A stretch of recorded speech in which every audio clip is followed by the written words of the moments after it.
ایک بادشاہ کے دربار میں ایک اجنبی نوکری کی طلب کے لیے حاضر ہوا۔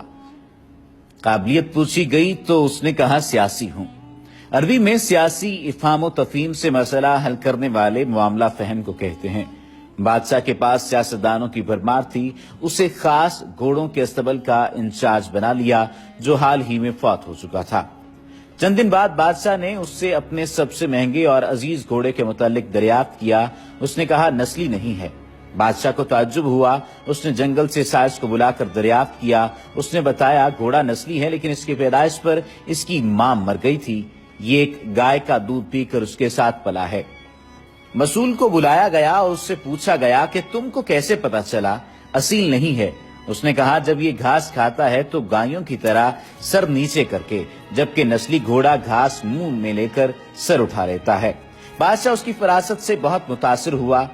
مسئول کے گھر اناج، گھی، بھنے دمبے اور پرندوں کا اعلیٰ گوشت بطور انعام بھجوایا۔ اس کے ساتھ ساتھ اسے ملکہ کے محل میں تعینات کر دیا۔ چند دنوں بعد بادشاہ نے مصاحب سے بیگم کے بارے میں رائے مانگی۔ اس نے کہا طور و اطوار تو ملکہ جیسے ہیں لیکن شہزادی نہیں ہے۔ بادشاہ کے پیروں تلے سے زمین نکل گئی۔ حواس بحال کیے، ساس کو بلاوا بھیجا، معاملہ اس کے گوش گزار کیا۔ اس نے کہا حقیقت یہ ہے تمہارے باپ نے میرے خاوند سے ہماری بیٹی کی پیدائش پر ہی رشتہ مانگ لیا تھا، لیکن ہماری بیٹی 6 ماہ میں فوت ہو گئی۔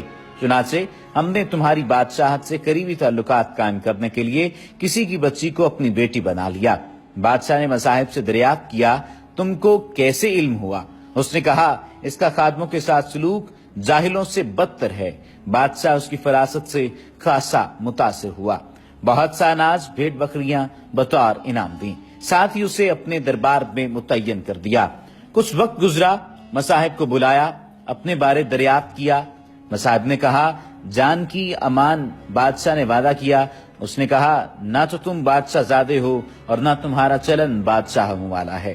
بادشاہ کو تاؤ آیا مگر جان کی امان دے چکا تھا۔ سیدھا والدہ کے محل پہنچا۔ والدہ نے کہا یہ سچ ہے، تم ایک چرواہے کے بیٹے ہو، ہماری اولاد نہیں تھی تو تمہیں لے کر پالا۔